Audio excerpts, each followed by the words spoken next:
وذروا الذين يلحدون في أسمائه سيجزون ما كانوا يعملون. بسم الله الرحمن الرحيم. الحمد لله رب العالمين، والصلاة والسلام الأتمان الأكملان على نبينا محمد وعلى آله وصحبه أجمعين. مشاهدي الأكارم، سلام الله عليكم ورحمته وبركاته. أهلا وسهلا ومرحبا بكم في برنامجكم في ضيافة الرحمن. هذا البرنامج اليومي في ليالي شهر رمضان المبارك، وهذه هي الليلة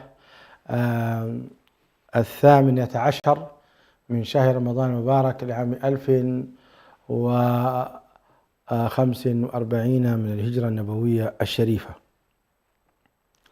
تحدثنا في الجلسات السابقة عن أسماء الله عز وجل المفردة، ثم انتقلنا إلى أسماء الله تبارك وتعالى المجاورة، وبدأنا باسمه سبحانه وتعالى أو باسميه الجليلين العظيمين، اسم العزة والحكمة،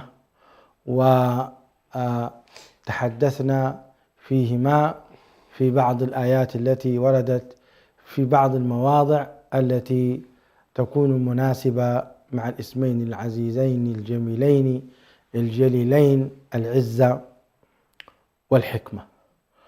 واستمرارا لهذه الأسماء المجاورة التي وردت في كتاب الله عز وجل، وهي تقرر حكما عظيمة ومعاني سامية، وترسم في قلوب الناس الهيبة والخشية، وتؤكد ذلك لرب العزة والجلال من خلال هذه الخواتيم بهذه الأسماء الطيبة. هذا اليوم سنتحدث فيه عن اسم العزيز مقترن بالرحيم. فاسم العزيز وهو مقترن باسم الرحيم، أوجه الاقتران ومعنى الرحمة. قد تحدثنا عن اسم الرحيم في الحلقات السابقة أيضا، واسم الرحمن، وذكرنا الفرق بينهما أو ذكر المشايخ جزاهم الله خيرا. واليوم نتحدث عن مقارنة اسم الرحيم العزيز الرحيم بالعزة. باسمكم جميعا نرحب بالضيفين الدائمين الجليلين الموفقين المباركين، فضيلة الشيخ الدكتور حسن سلمان وفضيلة الشيخ محمد بن عبد الله، فأهلا وسهلا بكما. بارك الله فيك. أبدأ معك الشيخ حسن سلمان الحوار في ما معنى اسم الرحيم من حيث العموم، ويعني لماذا جاء مجاورا مع العزة، رغم اسم العزيز هو القوي الذي لا يقهر، أو القوي القاهر لعباده، العزيز الغالب الذي لا يغلب. هذه المعاني السامية التي حدثتمونا عنها واستفدنا منها من خلال بيانكم الطيب، فالمجال بين يديكم لتبينوا لنا معنى الرحيم من أين مشتق، ثم ما سبب مجاورته للعزة. الحمد لله رب العالمين، والصلاة والسلام على رسول الله الأمين وعلى آله وصحبه أجمعين. أما بعد، كما تفضلت يعني سبق الحديث عن العزيز وما فيه من غلبة وقهر وقدرة، وأن ذلك يعبر عن تمام قدرة الله تبارك وتعالى، وأنه لا يغلب وأنه لا يقهر، وأن الخلائق كلها بحاجة إلى عزته عندما يقهرها القاهرون أو يقهرها الظالمون، فهي بحاجة إلى عزة الله تبارك وتعالى. وخاصة مسيرة الدعاة إلى الله سبحانه وتعالى والرسل والأنبياء هي مسيرة حافلة بطبيعة الحال بالتحديات، لأن الطريق محفوف بالأشواك كما يقولون، وليس محفوفا بالورود والرياحين. ولهذا كل صاحب حق عندما يبدأ بالإعلان عن دعوته فإنه يقابل بالكثير من الأذى، وربما تنتهي الحالة إلى واحد من أمرين: إما أن الله سبحانه وتعالى ينزل عذابه على الكافرين والظالمين، وإما أن يكون ذلك على أيدي المؤمنين. قل هل تربصون بنا إلا إحدى الحسنيين ونحن نتربص بكم أن يصيبكم الله بعذاب من عنده أو بأيدينا. فهنا نلاحظ عندما يقترن اسم العزيز مع اسم الرحيم، العزة، القلبة، القهر من جهة، الرحمة، الرأفة، الرقة، العطف، الحنان من جهة. وهنا نلاحظ سبحان الله في هذين الاسمين اجتمع وصف الجمال والجلال، اجتمعا معا. يعني عندك الرحيم من أسماء الجمال والعزيز من أسماء الجلال. يا سلام. فعندما تلتقي أو يلتقي الاسمان دل ذلك على أن السياق الذي ترد فيه هذه معناها فيه الأمرين معا وليس أمرا واحدا. هنا نلاحظ، حتى نعود قليلا إلى ما ذكرناه عن العزيز الحكيم، بالنسبة للعزيز الحكيم قريبة من العزيز الرحيم، ولكن بالنسبة للعزيز الحكيم أحيانا تكون الحكمة غائبة عن المكلف، أو عليه أن يعمل عقله في سؤال لماذا حدث ذلك. قد يطالب المكلف بأن يجتهد، فإن عرفها فالحمد لله، فإن لم يعرفها يكل الأمر إلى الله سبحانه وتعالى. لماذا؟ لأنه الحكيم. لكن في الرحيم مختلف الوضع. الرحيم الصورة واضحة على خلاف الحكيم، إنه والله لماذا وقع هذا الشيء؟ لرحمة الله. لعل هذا فرق جوهري ما بين العزيز الحكيم والعزيز الرحيم. فالعزيز الحكيم أنت محتاج للبحث في الحكمة. العزيز الرحيم الصورة إيه؟ واضح. رحمة. نعم. هنا نلاحظ مثلا العزيز الحكيم وردت في سورة الشعراء بشكل كبير. يا سلام. والسبب في ذلك أن السورة تكاد تكون من أولها إلى آخرها حديث عن الرسل وأقوامهم. جميل. بدأت ابتداء بمقدمة بيّنت فيها الموقف الذي اتخذه المشركون من النبي صلى الله عليه وسلم، وأخبر الله تبارك وتعالى أنه إن شاء لأنزل عليهم آية من السماء. نعم. فظلت أعناقهم لها خاضعين. لاحظ هذا السياق.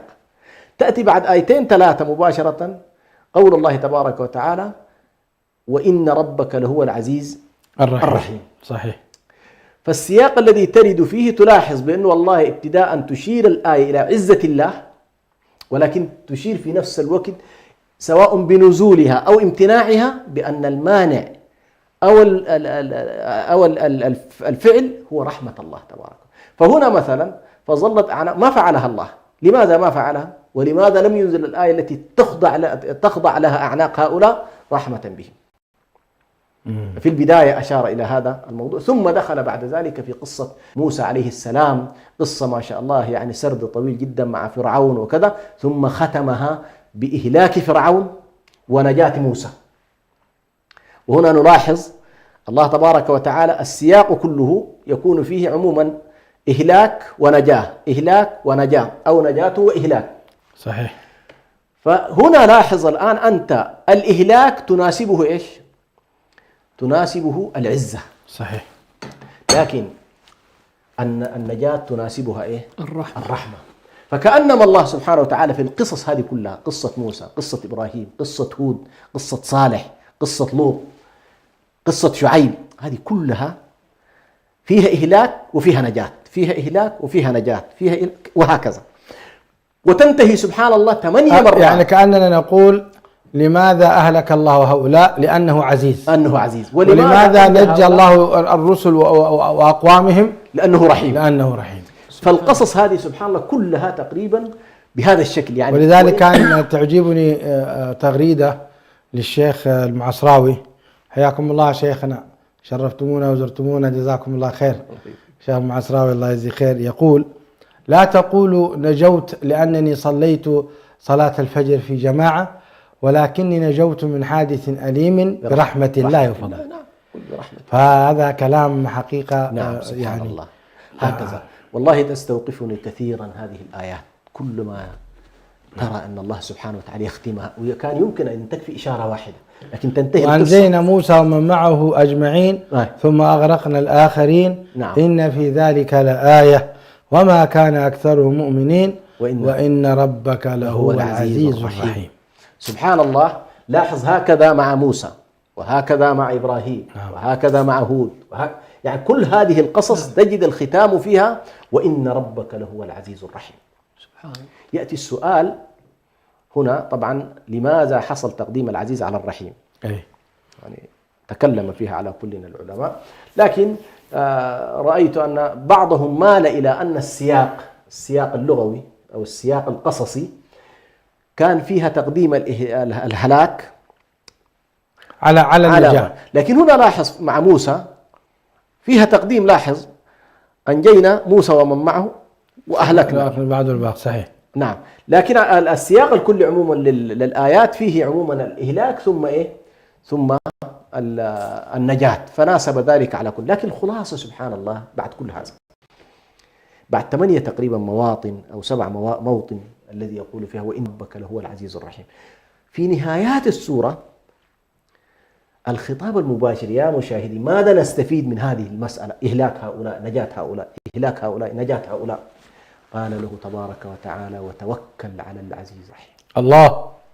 يعني هذه القصة كل المسألة تنتهي بنا إلى أن والله أنا الذي أهلك هؤلاء وأنا الذي أنجيكم، أنا الذي أحميكم، أنا الذي أتكفل بكم، أنا حسبكم، علي توكلوا لا تخافوا. يعني كل هؤلاء الله تبارك وتعالى يقول لنبيه والخطاب أيضا لنا يقول وتوكل.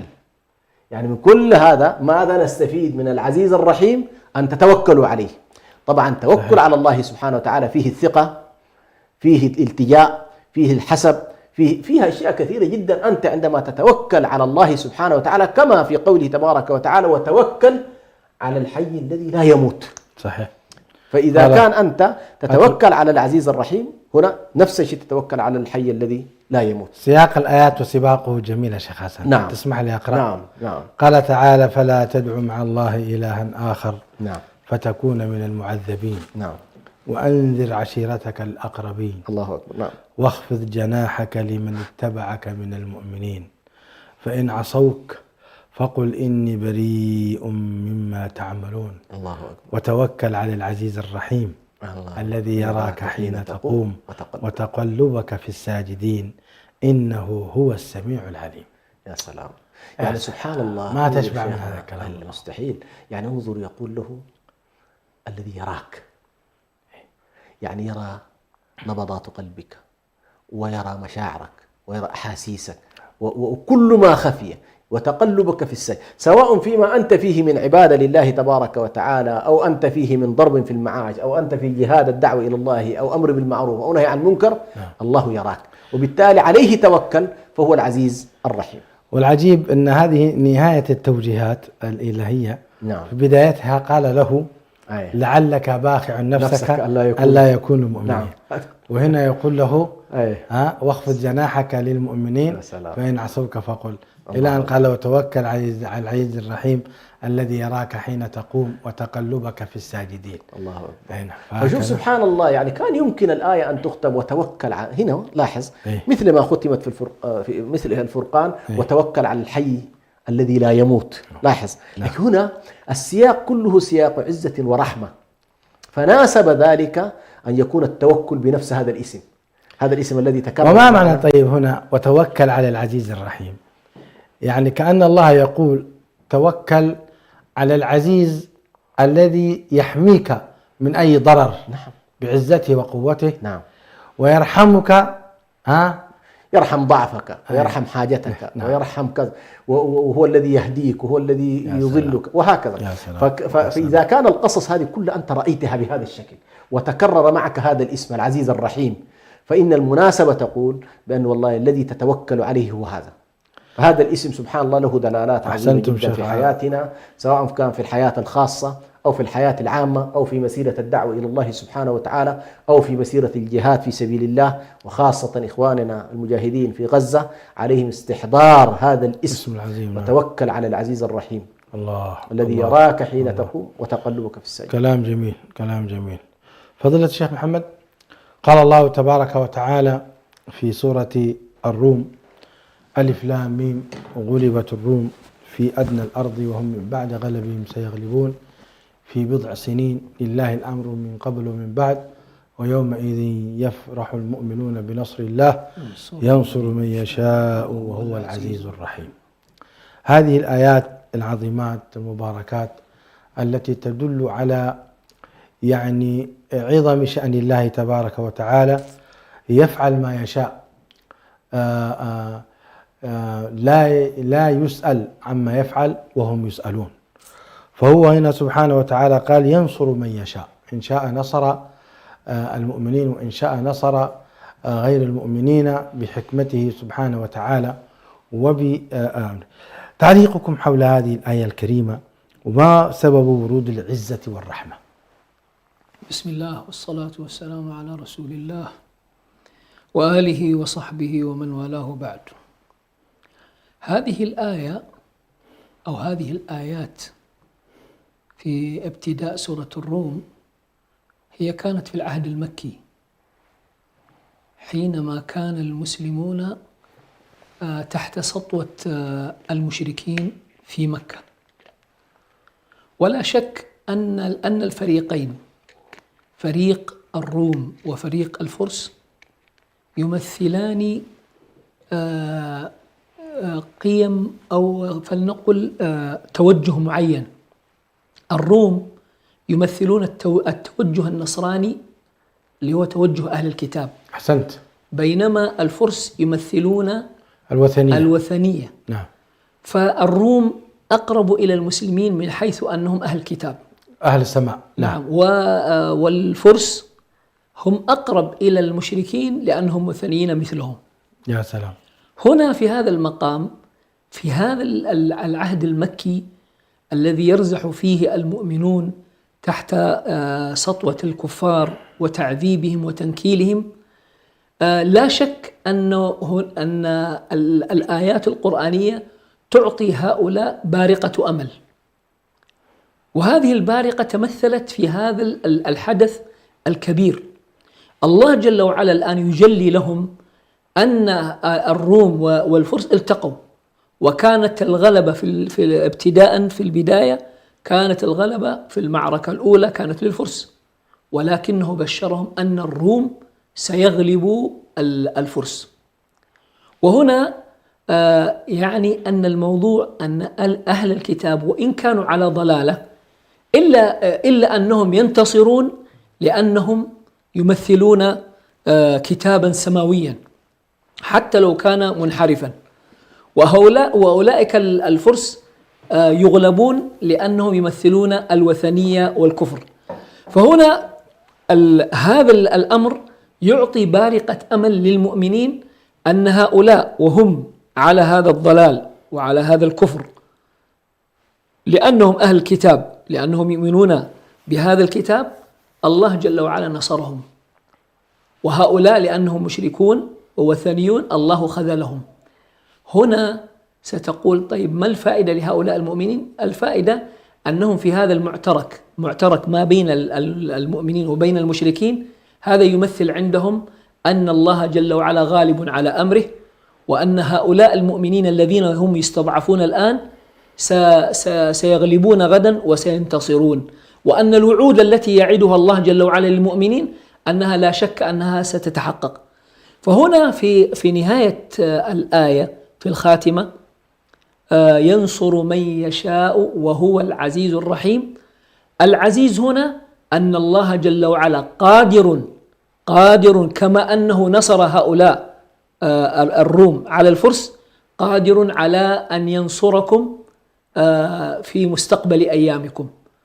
وهذا التبشير الذي جاءكم هو رحمة من الله سبحانه وتعالى، حتى يكون عندكم أمل ودافعية حتى تكملوا مسيرتكم، لأنهم في هذا الوقت العصيب يواجهون أحلك الظروف، يواجهون النار والحديد. ولذلك النبي عليه الصلاة والسلام وهو جالس تحت جدار الكعبة جاءه مجموعة من الصحابة منهم خباب بن الأرت رضي الله عنه، قال يا رسول الله ألا ترى ما بنا؟ ألا تستنصر لنا؟ ألا تدعو لنا؟ هم الآن يرزحون تحت هذا العذاب الأليم. خباب بن الأرت كانت أمار كانت تكويه بالنار، وبلال رضي الله عنه تعرفون شأنه، وآل ياسر تعرفون ما الذي كان يحصل لهم. فمثل هذه الآيات تمثل لهؤلاء المؤمنين أن المستقبل لكم، وأن النصر لكم، وهذا بحد ذاته، هذا الأمل الذي ينبعث في القلوب هو بحد ذاته رحمة من الله سبحانه وتعالى لهؤلاء المؤمنين الذين ينتظرون فرج الله.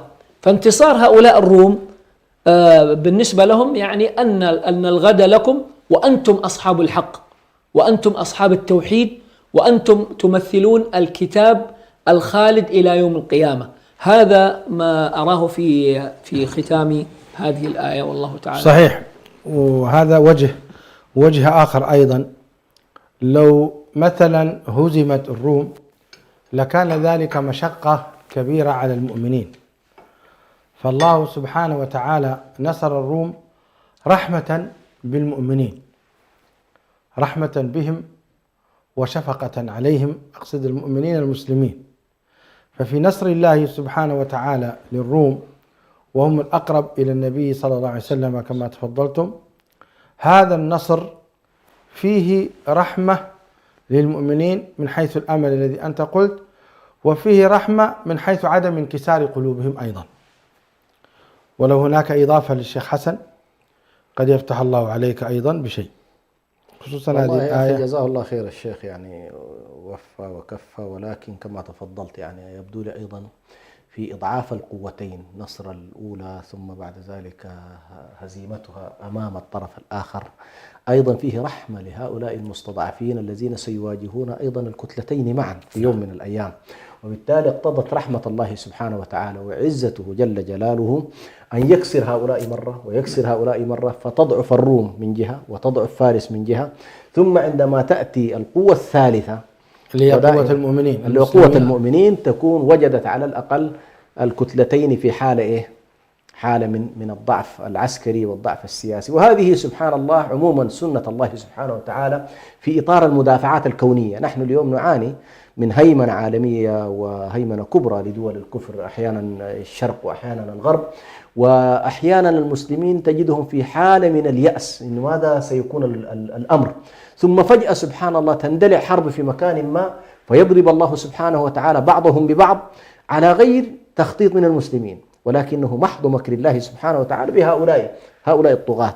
ويمكن نموذج ما رأيناه في الحرب الأوكرانية، 100 سنة كانت كل الحروب تدور علينا نحن في بلاد المسلمين، لأول مرة تدور حرب تقريبا ما بين الأرثوذكس والكاثوليك والبروتستانت من جهة، يعني الكنائس الثلاثة هذه 100 سنة يمكن لم يحدث بينها أي شكل من أشكال الحروب. لكن لما يكثر الظلم ويكثر الطغيان وتصل الحالة بالمستضعفين أن يقولوا متى نصر الله، فتتدخل عناية الله سبحانه وتعالى بمكر هؤلاء بهؤلاء، وهذا الضعف أو هذا الإضعاف الذي يكون لهم جميعا فيه بلا شك إظهار لاسم الله العزيز، وإظهار كذلك لاسم الله الرحيم. عزته تتجلى في قمع الكافرين وقمع الظالمين وقمع المجرمين، ورحمته تتجلى في أن الله سبحانه وتعالى يهيئ لهؤلاء المستضعفين، كما قال الله سبحانه وتعالى: ونريد أن نمن على الذين استضعفوا في الأرض ونجعلهم أئمة ونجعلهم الوارثين ونمكن لهم في الأرض ونري فرعون وهامان وجنودهما. أيضا هذه الآية الكريمة تشير فيما يتعلق بميول المسلمين للنصارى، نعم، باعتبارهم أهل الكتاب نعم من جهة، وباعتبارهم ذلك بأن منهم قسيسين ورهبانا وأنهم لا يستكبرون. نعم. ولذلك أبو بكر راهن. أيوة، راهن في هذا أبو بكر معروف أنه راهن، والنبي صلى الله عليه وسلم قال زد قليلا في المدة في الأجل، بناء على في بضع سنين. البضع كم هي؟ فأبو بكر أعطى سنوات معينة من 3 إلى 7. أيوة، فالنبي صلى الله عليه وسلم قال له زد. سبحان الله، في نفس المدة التي حددها القرآن ببضع سنين إذا بالروم ينتصرون على الفرس ويكسب الرهان أبو بكر الصديق رضي الله عنه. وكانت هذه الآية أيضا فيها دلالة ومعجزة ذكرها لنا فضيلة الشيخ العلامة عبد المجيد الزنداني شفاه الله، طبعا هو في المستشفى الآن، نسأل الله الشفاء. ندعو الله له بالشفاء، ونحييه ونحيي أبنائه أيضا من هذه القناة. ذكر أن أدنى الأرض هي فلسطين. نعم سبحان ألف لام ميم غربت الروم في أدنى الأرض. أدنى الأرض. فأدنى بقعة في الأرض هي فلسطين. نعم سبحان الله. وذكر في قصة أنه ناقش عالما جيولوجيا، وذكر العالم أن ثمة هناك أراضي كثيرة في أوروبا وأمريكا، وأشار إلى بعض الأمور. فلما دخل كليهما إلى مجسم الكرة الأرضية فإذا بسهم يخرج من أرض فلسطين، ويذكر بأن هذه أدنى الأرض، وكانت هذه معجزة إلهية أن الله عز وجل الذي خلق الأرض هو أعلم بمواقع الانخفاض ومواقع الارتفاع. أيضا في لفتة أيضا مهمة، وإن كان قد ما تكون لها علاقة بالاسمين، لكن لها علاقة بتفاعل المسلمين وهم في مكة. لا عندهم دولة ولا عندهم نظام سياسي، ولا حالتهم صعبة وملاحقين ومطاردين ومرة هجرة إلى الحبشة، ومع ذلك سبحان الله عينهم على الصراع الدولي، ويدركون أن هذه الصراعات الدولية مؤثرة عليهم. وأبو بكر يدخل في مراهنات. يعني الآن لو واحد مثلا دخل في هذا النوع من الأفعال نعتبره والله هذا طائش، لكن انظر الصحابة رضوان الله عليهم ما كانت هذه الأمور تمضي عليهم، ومعنى أنهم كانوا متابعين بدقة، لا سوشيال ميديا ولا قنوات ولا شيء، كانوا يدركون. متابعين. لما النبي صلى الله عليه وسلم يقول والله اذهبوا إلى الحبشة فإن بها ملكا لا يظلم عنده أحد، معناته متابع ومدرك وكل شيء، عارف المناطق. نعم كلها. يا سلام. ولذلك وأبو بكر كان أعرف الناس طبعا بالقبائل والأنساب والأمور، وبالتالي سبحان الله لاحظ كيف كان تفاعلا. وبالتالي المسلم عليه أن لا يكون منعزلا، يعني يجب أن يكون متفاعل، لأن هذا التفاعل نفسه يكسبه سبحان الله مهارات وقدرات كبيرة جدا. وفي حقيقة الفوائد الآية الكريمة كثيرة جدا. أحيانا أيضا أنت تكون في بلاد الكفار يعني تبتلى، فيعني يلزمك القانون أنك تنتخب من الرؤساء. صحيح. فالواجب عليك أن تنتخب من كان هو يعني يحقق لك مصالحك كمسلم، يحقق مصالح العدالة، منطق المفاسد والمصالح. أي نعم. صحيح. فهنا ميولك أيضا لمثل هذا الأمر ينطلق من مبدأ هذه الآية التي كان النبي صلى الله عليه وسلم يميل فيها. في الآية الكريمة الحقيقة فيها فوائد كبيرة، وفيها نعم. وفي قوله تعالى ويومئذ يفرح المؤمنون بنصر الله. ما المقصود هنا بنصر الله؟ دي برضه فيها حتة نقولها أنت. لا، أنا أريد أن أستفسر، هل المقصود به نصر الله عز وجل للروم على الفرس، أم أنه النصر الذي سيتحقق في المستقبل للمؤمنين؟ هو قيل بأن هذا النصر المشار إليه هي غزوة بدر، لأنه نفس التوقيت الذي شايف الجمال كيف؟ أيوة، نفس التوقيت يقولون الذي وقعت فيه الهزائم هناك في بين الفرس والروم هو نفس التوقيت الذي انتصر فيه. فالآية تشير إلى هذا الانتصار الذي سيتزامن من حيث الزمن والتوقيت، سيكون فيه انتصار لأهل الإسلام. على كل هذا القول حقيقة أنا لفت نظري، لكن كنت أبحث له عن مؤيدات، لأنه الصيغة العامة هي بين روم وفرس، لكن وجدت سبحان الله بعض المفسرين يشير إلى أن هذا النصر المشار إليه يتعلق بالمؤمنين، وقضية العزيز الرحيم هنا أكثر مناسبة. جميل. أكثر مناسبة، إنه والله سيتحقق لكم نصر وسيتحقق لكم تمكين وغلبة، وهذا تحقيقا لاسم الله تبارك وتعالى العزيز الرحيم، والعلم عند الله. طيب، أيضا إذا أكملنا الآية بنصر الله ينصر من يشاء، الله جل وعلا النصر بيده. نعم. نصر. لأن الله عز وجل عزيز رحيم.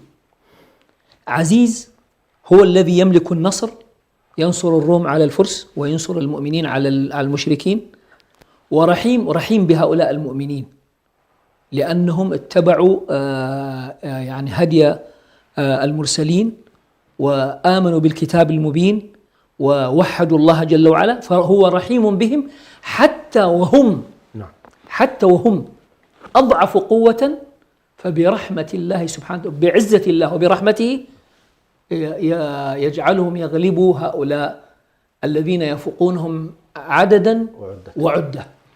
صحيح. وهذا يعني إذا قلنا بقول الذي قاله الشيخ حسن أنه في معركة بدر، وهذا تجلى في معركة بدر بجلاء، أن الله عز وجل نصر المؤمنين في بدر كما ذكر وهم أذلة. فالله جل وعلا عزيز رحيم ينصر من يشاء، فالنصر بيد الله سبحانه وتعالى. صحيح. وهذا يؤكد في سورة آل عمران قال سبحانه: قد كانت لكم آية في فئتين التقتا فئة تقاتل في سبيل الله وأخرى كافرة يرونهم مثليهم رأي العين والله يؤيد بنصره من يشاء. شوف، رغم أنه قال في الأولى زكاها، قال فئة تقاتل في سبيل الله، زكاها. القتال في سبيل الله بشهادة من الله هو نور من الله. لكن قضية النصر شيء آخر. صحيح. الله أكبر. إيه، اليوم زارنا في مكتبنا الشيخ عبد المجيد عبد الله الزنداني، وقال فائدة جميلة. قال إن في قوله تبارك وتعالى: إن الله اشترى من المؤمنين أنفسهم وأموالهم بأن لهم الجنة يقاتلون في سبيل الله فيقتلون ويقتلون. هذا العقد تم بين الله عز وجل جل جلاله وبين المؤمنين في صفقة نتيجتها الجنة، ثمنها الجنة وليست النصر. ولهذا في سورة جميل الصف والله كلام أنا أعجبني اليوم جدا هذا الكلام. هذا في سورة قال النصر موضوع آخر، قال أنتم موضوعكم الجنة. يا سلام. ولذلك وهنا في هذه الآية قال يقاتلون في فئة تقاتل في سبيل الله وأخرى كافرة يرونهم مثليهم رأي العين والله يؤيد بنصره من يشاء. إن رأى الحكمة أن ينصر المؤمنين سينصرهم، وإن رأى الحكمة أن يهزم المؤمنين سيهزمهم، وفي هزيمتهم رحمة. إذن فلا ضير أهل غزة، فلا ضير. فأنتم في كلا الأحوال أنتم أصحاب رحمة. عقدكم مع الله الجنة. لهذا شيخنا سبحان الله لو رأيت بيعة النبي صلى الله عليه وسلم في العقبة الثانية اللي هي بيعة الجهاد، لما سئل: أفرأيت يا رسول الله إن وفينا فماذا لنا؟ قال: لكم الجنة. يا سلام. كان يمكن أن يقول لهم ستحكمون، ما وعدهم بوعود، وكان يمكن أن يقول لهم لكم السلطة من الموضوع الجنة. يا سلام. فسبحان الله بايعهم على هذا الموضوع. ثم في سورة الصف أيضا بعد أن قال: يا أيها الذين آمنوا هل أدلكم على تجارة، وذكر موضوع الجنة، قال: وأخرى تحبونها. هو ذكر دكتور عبد الحق وأخرى تحبونها. ما ذكر، ما قضية أساسية في البيعة. الأصل هذه ينصرك وقد لا ينصرك. أنت قضيتك ابحث عن مرضات الله، الجنة والمغفرة ورضوان الله. يا أيها الذين آمنوا هل أدلكم على تجارة تنجيكم من عذاب أليم تؤمنون بالله ورسوله وتجاهدون بأموالكم وأنفسكم ذلكم خير لكم كنتم تعلمون. يغفر لكم ذنوبكم ويدخلكم جنات تجري من تحتها الأنهار. ذلك الفوز العظيم. وأخرى وأخرى إن لحقتموها تحبون ولا أنتم وفي لكم نصر من ما وعدكم الله إياه. لا في غاية النفاسة جدا. كلام جميل ورائع ورائق. أي والله سبحان الله. لذلك الله جل وعلا ينصر من يشاء. يعني الله عز وجل يستطيع أن ينصر الكفار على المؤمنين والمؤمنون على الكفار، كل بحكمة منه، وهو العزيز الرحيم. وهذا لا يعني أن الله لا ينصر المؤمنين، حاشاه، لا شك، بل ينصرهم حينما يحققون يعني الشروط التي طلبها الله عز وجل منهم. فإن الله سبحانه وتعالى أوجب على نفسه هذا النصر، وقال: وكان حقا علينا نصر المؤمنين. حق على الله أوجبه على نفسه، ومن أوفى بعهده من الله؟ كتب الله لأغلبن أنا ونصري. ما فيها كلام، النصر يتحقق للمؤمنين. لكن إذا لم يتحقق لك النصر يا غزاوي فاعلم أنه قد تحقق لك الجنة. يا سلام. وكفى بها.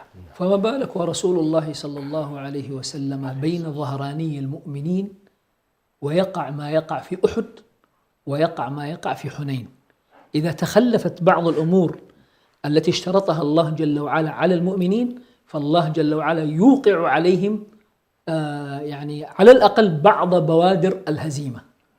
فبالتالي يعني ولما أصابتكم مصيبة قد أصبتم مثليها قلتم أن هذا، قل هو من عند أنفسكم، وإلا والله جل وعلا وكان حقا علينا نصر المؤمنين. قال ولقد صدقكم الله وعده بداية. ولقد صدقكم الله وعده حتى إذا ولقد صدقكم الله وعده إذ تحسونهم بإذنه حتى إذا فشلتم وتنازعتم في الأمر وعصيتم من بعد ما أراكم ما تحبون منكم من يريد الدنيا ومنكم من يريد الآخرة. هذه قضية حقيقة مهمة جدا جدا في قضايا أننا نحقق. يعني وعد الله الذين، شوف وعد الله لا يتخلف أبدا أبدا. وعد الله الذين آمنوا منكم وعملوا الصالحات لا يستخلفنهم في الأرض كما استخلف الذين من قبلهم وليمكنن لهم دينهم الذي ارتضى لهم وليبدلنهم من بعد خوفهم أمنا يعبدونني لا يشركون بي شيئا. حينما تكون العبادة لله خالصة في كل شيء، في كل توجهاتنا، في اقتصادنا، في سياساتنا، في عباداتنا، في حبنا، في بغضنا، في ولائنا، الولاء والبراء مع المؤمنين، في كل صغيرة وكبيرة، حينما نسلم أنفسنا لله عز وجل والله يأتي النصر. وإلا ما معنى هذه الآيات إذن؟ ما معنى هذا الوعد إذن؟ ومن أصدق من الله حديثا ومن أصدق من الله قيلا. ما معنى حقيقة؟ إن لم يكن لهذه الآيات معاني، هو حاشا ربنا عز وجل أن يقول قولا ولا ينفذه سبحانه وتعالى. لكن ولذلك نحن، وهذه الرسالة لقادات حماس، كل ما كان قادات حماس مطبقين لهذا المعنى من تقديم خالص العبودية لله في كل صغيرة وكبيرة، ومن الحذر الشديد من إغضاب الله عز وجل، ومن المعاصي صغيرها وكبيرها، تحقق لهم النصر وتحقق لهم وعد الله بلا شك ولا ريب. بعض الفضلاء يقول لك يا أخي لا تؤكد ولا تجزم، قل إن شاء الله، قل كذا، لأن هناك حوادث حصلت فالناس أكدت وما حصلت. يا جماعة الموضوع واضح، الموضوع واضح. متى ما تحققت هذه الشروط والله يتحقق وعد الله لا شك بلا شك. لكن إذا حصل خلل معناته عندنا مشكلة.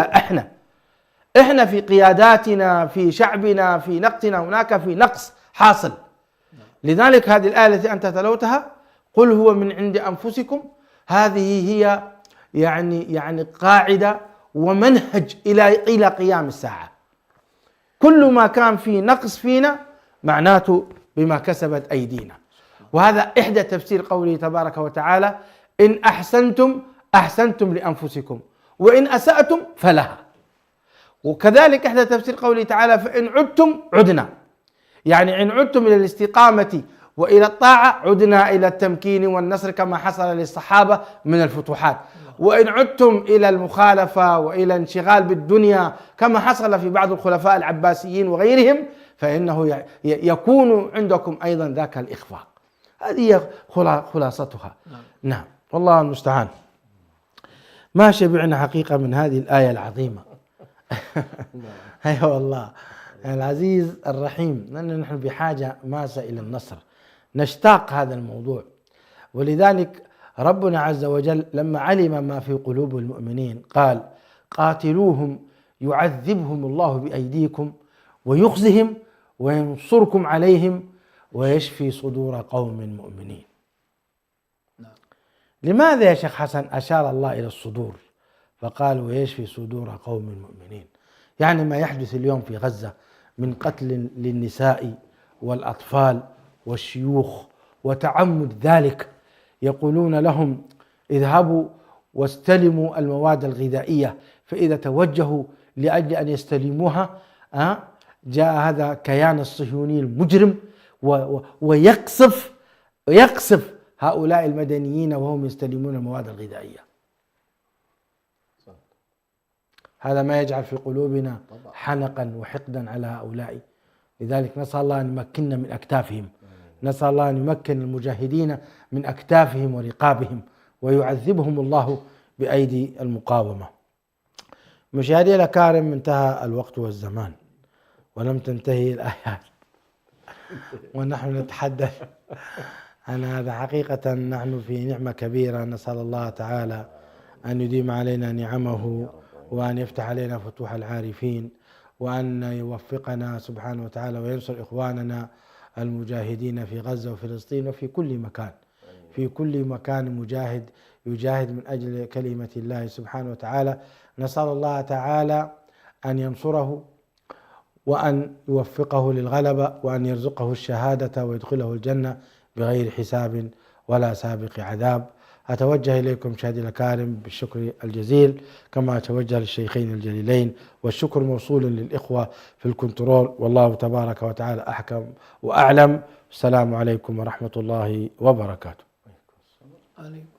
ولله الأسماء الحسنى فادعوه بها وذروا الذين يلحدون في أسمائه سيجزون ما كانوا يعملون.